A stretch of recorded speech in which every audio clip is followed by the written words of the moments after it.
Well, good morning, everyone, and thank you, Clayton, for the introduction, and thank you, Bob, for inviting me to speak today. Over the years, I've spoken a number of keynotes. I think for the implications of what this meeting represents, this is the most important keynote I've ever spoken at. I'm going to talk about what I call the greatest inflection point and why where we are right now in this decade is so critical for people with cognitive disabilities and for people in general. First, I want to say that I am cognitively disabled, and I didn't know it until 10 years ago. I have severe dyslexia. Back in the 50s, when I was starting to go to school in the early 50s, that wasn't something that was diagnosed. You were just slow, you know, and it was very typical. Most dyslexics failed third grade. I failed third grade. Why? You couldn't read, can't spell, go on and on. Dyslexics in that era divided into two categories. Either at some point they got really inflamed and excited about learning. It was almost always a teacher. Mine was Mr. Ford in 6th grade. Or they ended up not achieving, nowhere near their potential. And it's very bimodal. You know some dyslexics. Richard Bronson's a dyslexic. Charles Schwab is a dyslexic. There's John Chambers, the chairman and CEO of Cisco for the last almost 20 years, is a dyslexic. So there's a lot to contribute we have a lot to contribute. I'm pretty lucky for where I came from. But this is not just about cognitive disabilities and disabilities in general. What we can do with the cloud and the internet and the web for people in general will help everybody have a better quality of life. I don't believe that we have to do something just for those with disabilities. I think what we can do fundamentally, and these two organizations are the tip of the sword in the United States, can really change the world. And that's why I'm excited about what we're doing here today. So my wife and I formed the Coleman Institute in 2001. We actually started in 1998. We had a very simple concept that within 25 years, the convergence of computing and communication would be such that everybody would be able to, for almost no cost, be online all the time, totally connected to everything in your life. And if that was true, the only thing missing to help us, and especially those most cognitively disabled, was the software that could respond in context to your situation, your disabilities, and the infrastructure behind it, the support structures, et cetera. The problem was, first place, cognitively disabled folks, if you go back a few decades, they were hidden, in institutions. Families didn't really even want to claim them as their own. Autism, until 1983, was known as cold mother syndrome because it was psychological. The psychology community felt it had something to do with a lack of love from the mother in the infant. And I mean, it was so barbaric. Even by the late 90s, the cognitive disabled didn't have a voice. I mean, the physically disabled can get in their wheelchairs and with their help come to Washington, make their case. But most of the cognitively disabled can't do that. And not only can they do that, they can't afford to do it because their families are mostly driven into poverty trying to just maintain them. So we felt that there was a possibility with this convergence of technology to literally change the world. And luckily, in 1998, Clayton Lewis and Gerhard Fischer invited me to speak at the University of Colorado and introduced me to the Center for Lifelong Learning. That's when we decided we'd put the institute at the University of Colorado. I went to Stanford for graduate school, and we approached Stanford, and they said, "Oh, you have to pick a department in a school. You can go to the School of Medicine or engineering or whatever, and then pick a department. We'll put it there." And we said, "This is not about a department. This is about cross function." CU was different, so that's why we started it at CU. Our vision was very simple, and it's translated into the mission you see on the screen. But we felt that anything we could do with these kinds of technologies would have what we call the space program effect. And many of us grew up during the Apollo and Mercury years, and the space program effect was we may be invested in one area, but it helps every area. And that's basically where we think we are.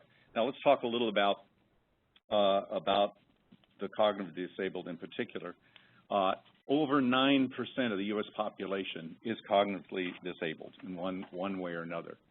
And that figure in itself doesn't even tell where we are and where we're going. The first place, in the developing world, the percentage is higher, a lot higher.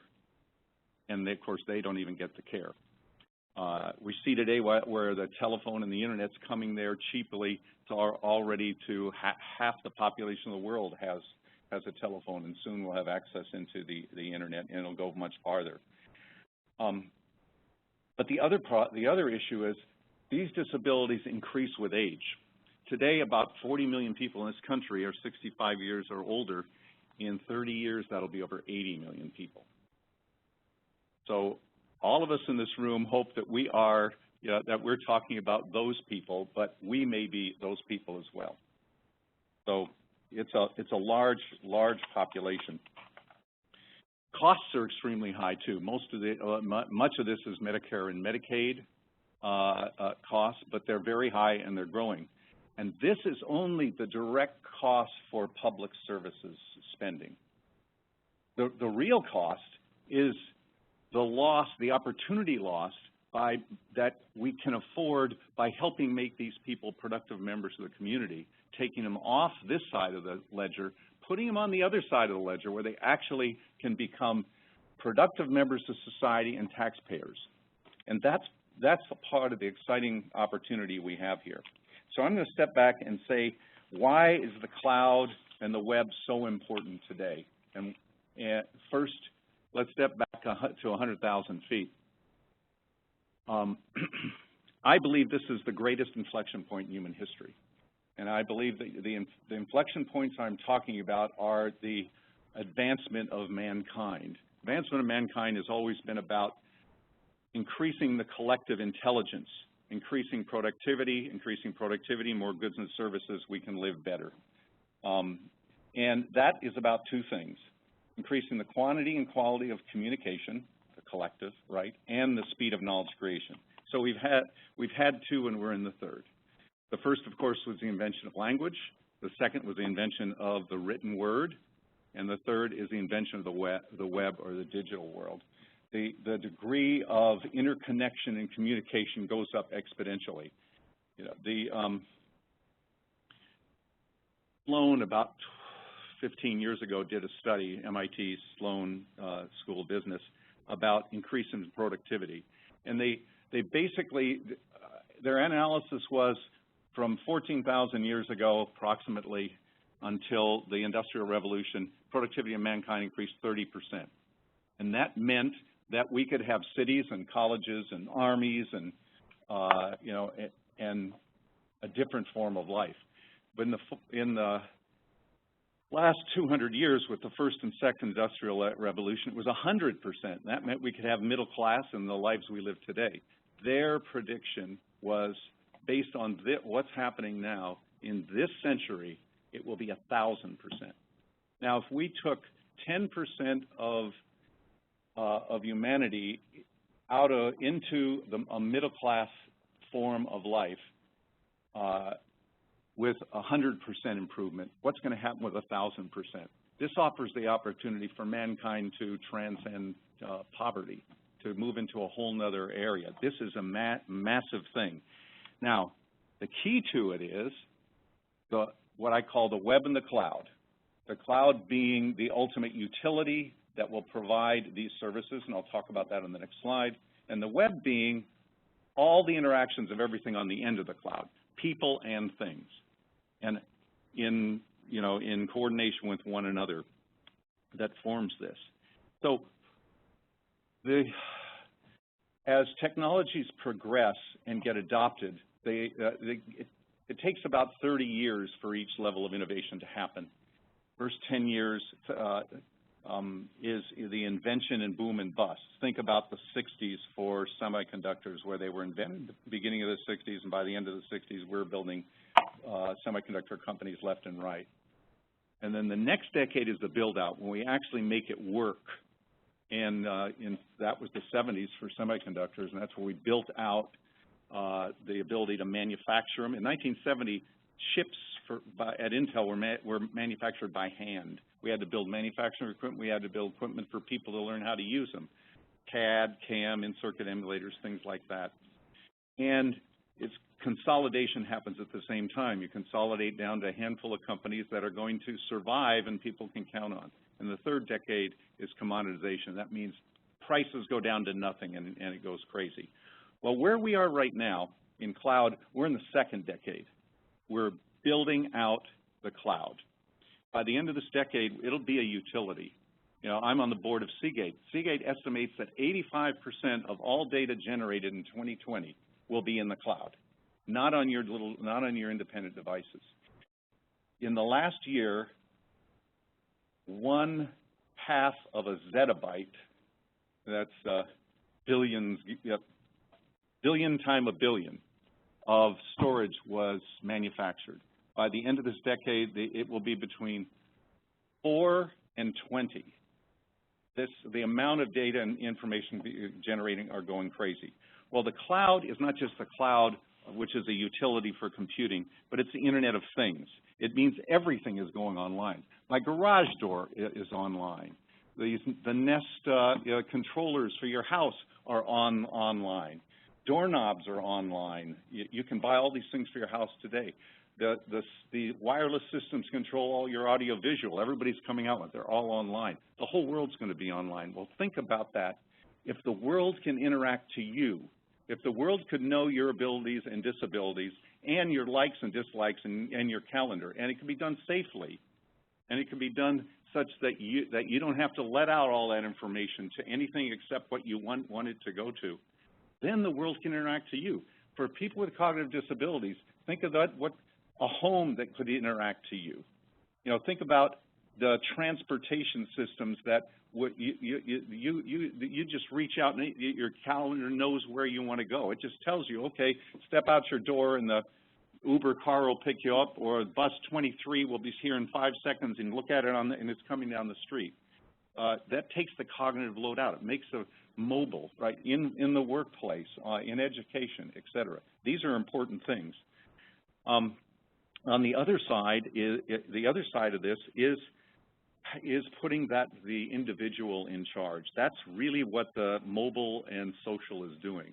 It's changing the old world of a push economy where I build things and put it out there and you can buy it as long as you can have any color you want as long as it's black, as Henry Ford said, to a world in which a manufacturer or somebody providing a service is only going to get your bid if it's the way you want it, or a product even.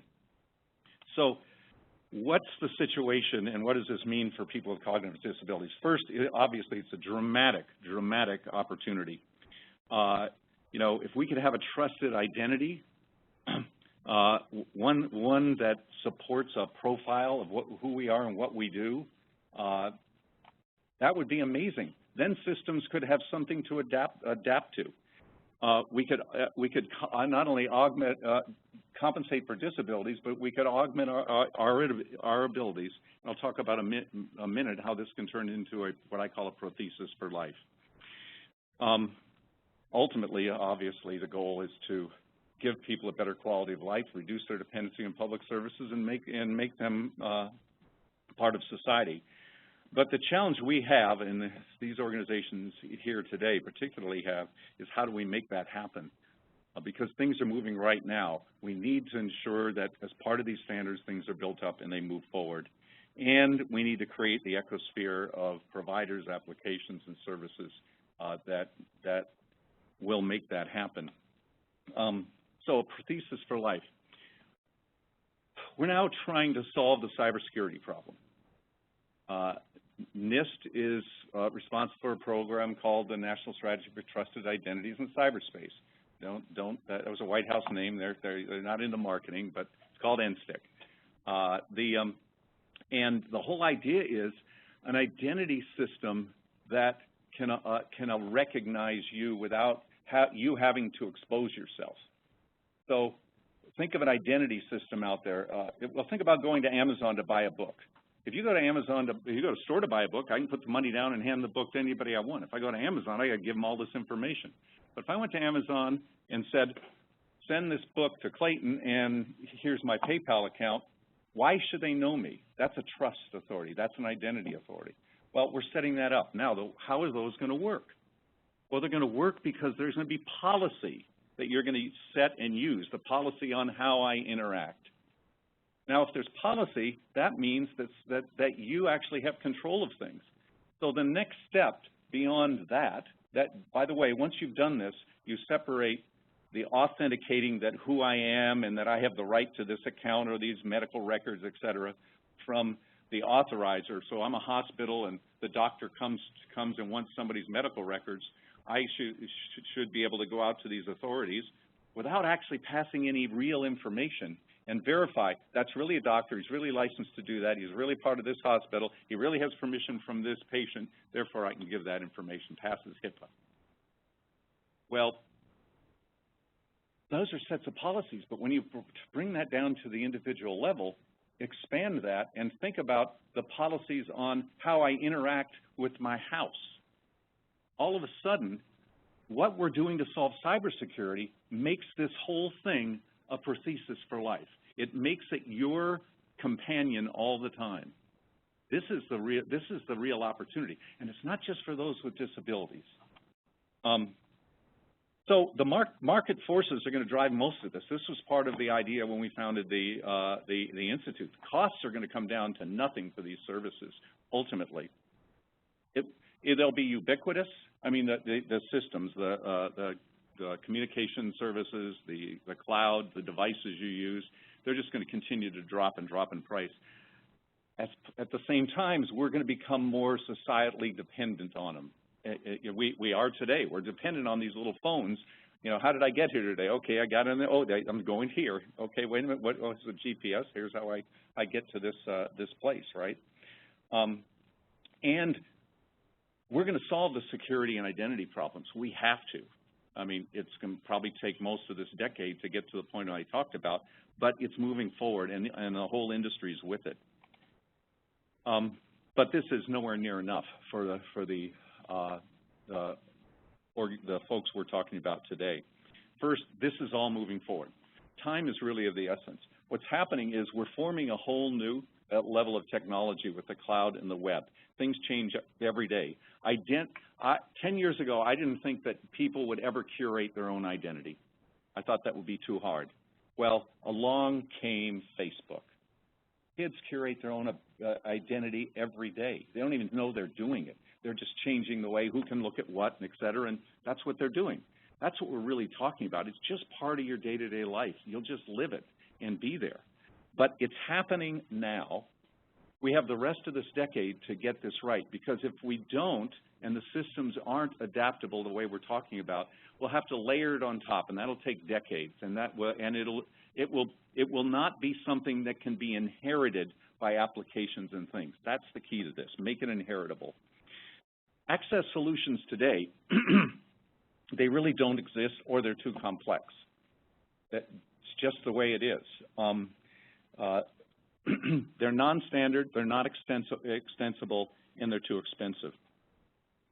Policy level. First, for people with cognitive disabilities, they are totally dependent on Medicaid. They really are, and their families are. unless they're very rich, they're mostly driven into near poverty just to keep things going. Medicaid's the only thing. But if they actually do work and they earn a couple $1,000s a month, their Medicaid goes away. So they can't work.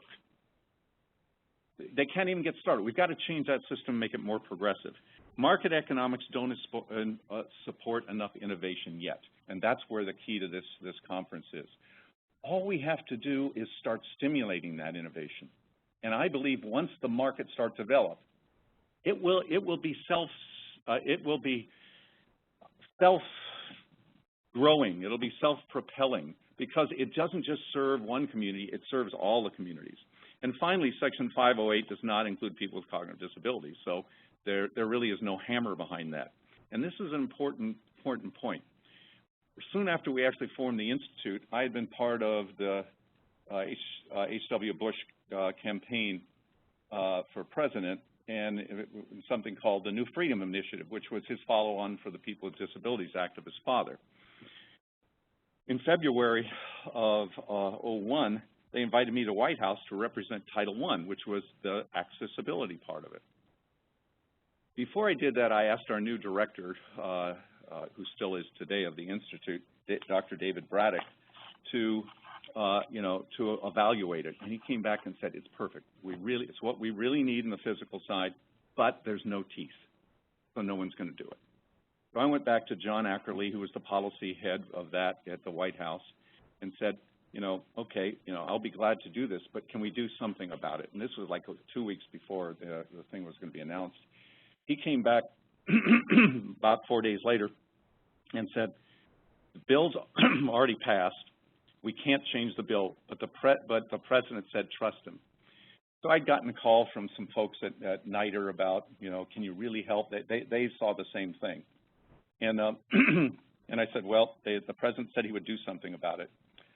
So we went, did the ceremony, and it was very touching and everything, and did the interviews. And when it was over, I got a call on my cell from a person at NIDR, and he said, thank you, Mr. Coleman. I said, for what? I didn't do anything. He said, did you see the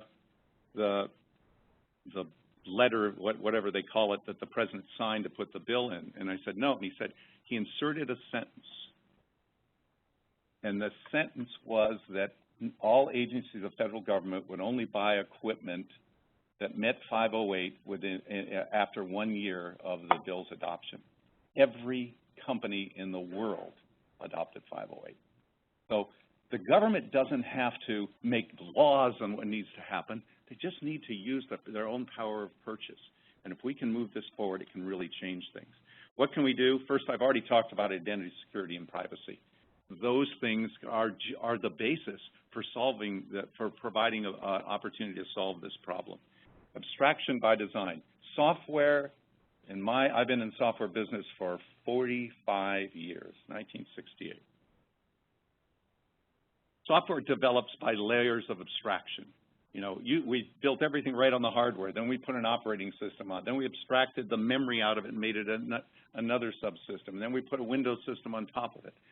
All we need to do is to ensure that those layers of abstraction support higher level functionality. And there's a lot we need to do, but that's a start. Personalization. Well, of course we're doing personalization everywhere. Why are we doing it? For market economics. Well, let's turn personalization around and allow the systems to be personalized and to automate personalization for the abilities and disabilities of those that are using the systems in context of the situation where they are. Incent and fund innovation for accessible solutions.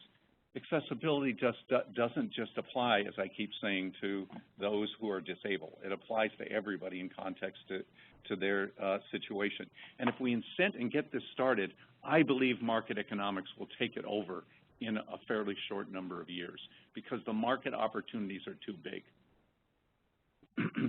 Adopt the 2006 UN Convention on Disabilities. Over 150 countries have, including the United States, except Congress hasn't ratified it. And finally, if we expand 508, as I've talked about. So, some basic concepts. I created an axiom. I just thought I'd call it Coleman's axiom on accessibility. A network capable of intelligently adapting to our abilities and disabilities in context to the situation will increase everyone's safety, security, productivity, and quality of life. I firmly believe it. I called it an axiom because I believe it's self-evident. Okay, so first, maybe we need an NSTIC 2 to come out of this that says, okay, we'll solve security, but then let's turn it around and let's solve the human interface to computing. And we can do that with a couple of starts. One is accessibility functionality. Maybe this would be part of 508 version 2, probably called some great other number. But because of this abstraction thing, if we start building in the primitives that support adaptation of applications and content into operating systems and web browsers, that's the basis for something that's extensible and growable and inheritable and building a market out of, right? If we do it at that level, you know, it's like, why did Microsoft win and why did Windows win? Because it gave the capability for all these other applications to live. Well, that would work here too. And then the obvious is for interfaces and for content, make it possible for them to adapt to the accessibility profile. That would be part of this NSTIC 2.0 that I'm envisioning. Okay, so what else am I working on? The Coleman Institute has been leading over the last few years work towards what we are going to introduce in October, a Declaration of Rights for People with Cognitive Disabilities, and I'll talk more about that in a moment. We think it's pretty fundamental start. You're about to hear from Greg Vanderheiden, who is an absolute leader in this industry. We've worked with Greg for many years. He founded Raising the Floor, and I'm very fortunate, along with people like the CTO of the World Economic Forum, Vince Cerf at Google, et cetera, to be in a small way an advisor. So we're very fortunate to have Greg here today. And what they're doing fundamentally leads down that road. By the way, you'll find that the European Union is very much leading from a government point of view in this effort, so maybe we can help over here as well. I am running a company, and I'm running a company that I think is can provide this kind of the basis for one of these kinds of systems. But I think it has to be more than just around security. It has to be a much bigger thing. And finally, you know, my company is a grant winner with NSTIC. We're building the pilot network for patient coordination of care for a trust network. So I mentioned the rights for people with cognitive disabilities. It'll be introduced on October 2nd. We believe that we will have, by that time, virtually the entire community of those with cognitive disabilities organizations backing it. And then we'll go through a second stage of building out, that out through business, the business world.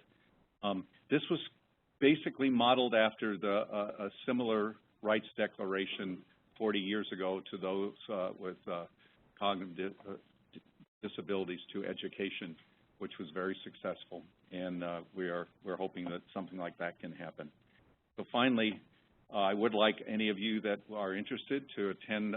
We have an annual symposium. It's on October 2nd, and it's going to be in Broomfield, Colorado, suburb of Denver.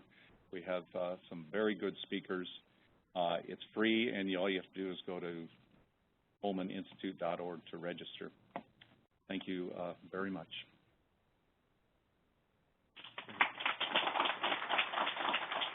More questions? Okay. Bill, are there any questions for Bill on the phone? Yes, great. Could you talk a little bit more about, I really think that one of the key things you talked about is that this isn't something that's off to the side. This has got to be integrated into the national systems. Can you talk a little bit more about NSTIC and how you see that this might be incorporated, and also what you see as being some of the challenges in terms of integrating this into NSTIC and that overall trusted identity? So NSTIC is the realization by the Obama administration when they came on, when he was first elected president. He was going to appoint a cyber czar, did 90-day analysis, came to the conclusion that the Bush strategy of the national ID card, which 37 states have sued against, it's still a law, nobody uses it, would never work. And the only way to make this work was to work with industry to develop. His goal was solve cybersecurity while maintaining privacy and civil liberties. Those were always counter to one another. That came up with a solution. The only way to do that is to separate. Today, the biggest problem with security is anytime I go somewhere, I have to register and give information about myself. Every time I do it, I become less secure. So your information is everywhere, it gets evaded, you get attacked, et cetera. That's because you have to give out your information. Well, if everything about you is known by somebody on the internet that you want to know it, the Social Security Administration better never forget your Social Security number or you have a problem. But if they can validate that you are that person without actually passing your number, there's no possibility of violating security. So that's the concept of these systems. And they went and put these projects in place to figure out how to commercialize it, but establishing a whole standards organization around it on how these identity systems are set up.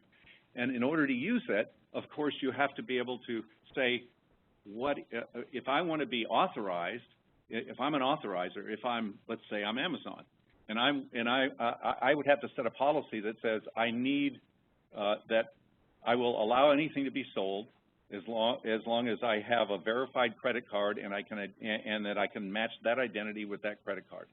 I don't even need to know the identity is, who the identity is. I just need to know that identity is who they claim they are and that they have rights to this account. Boom, it's done, right?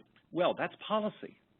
Well, so now once you're setting policy, that, which like we do on Facebook every day when we're curating our identity, policy can be other things too. A policy can be, look at my calendar, and when I wake up and have the house wake me up in the morning, and if I have certain kinds of disabilities, things should respond to me that way.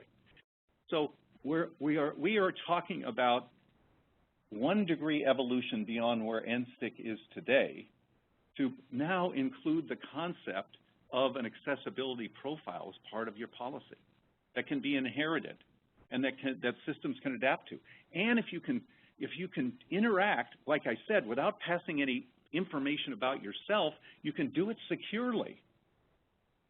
I mean, this is what the promise of this whole cloud and web is. The world can interact to you, in context to you in your situation, in a secure manner. Greg, did that answer your question? Yes, thank you. Yes, sir.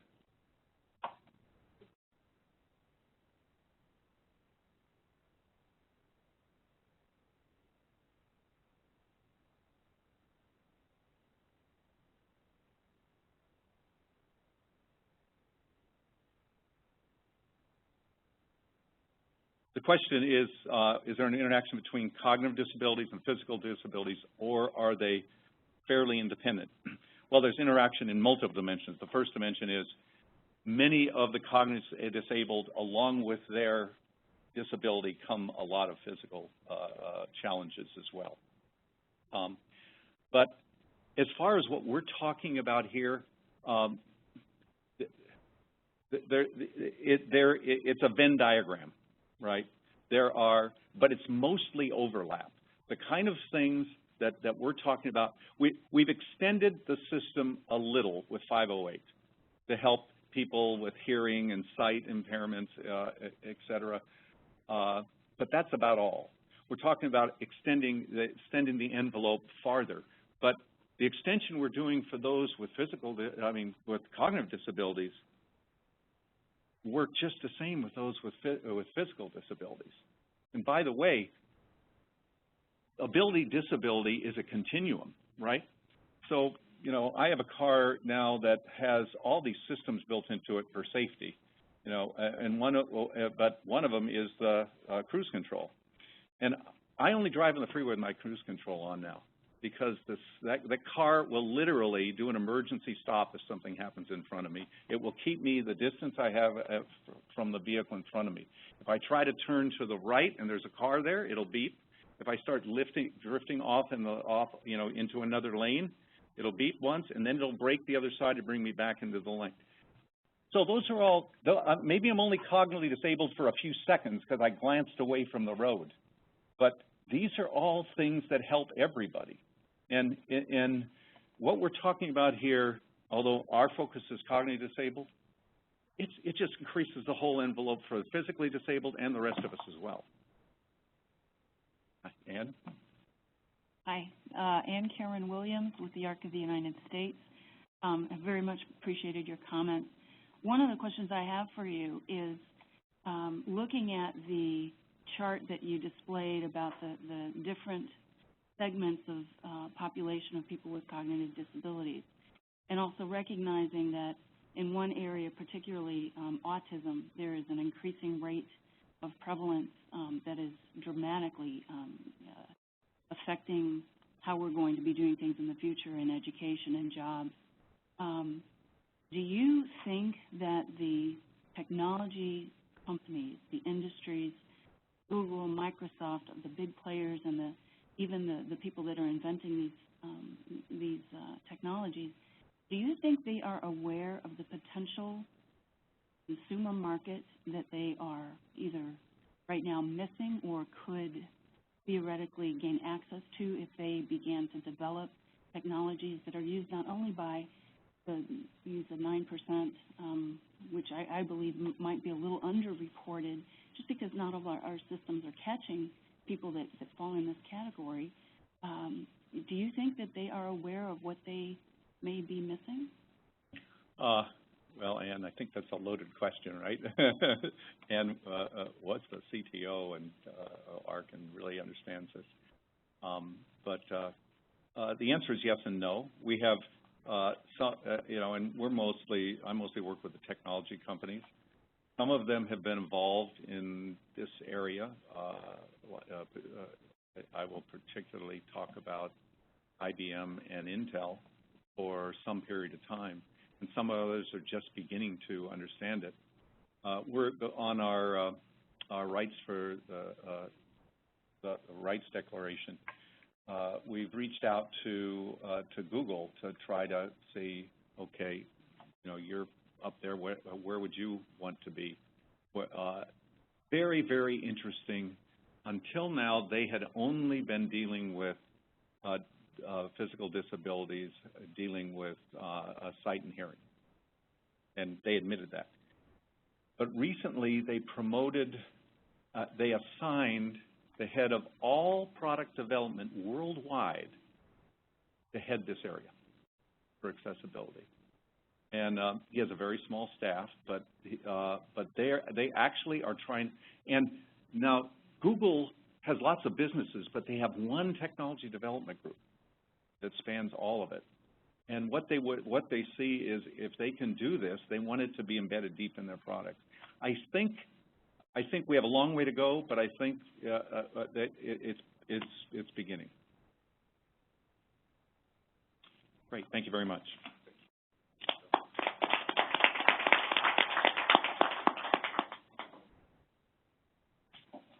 Okay,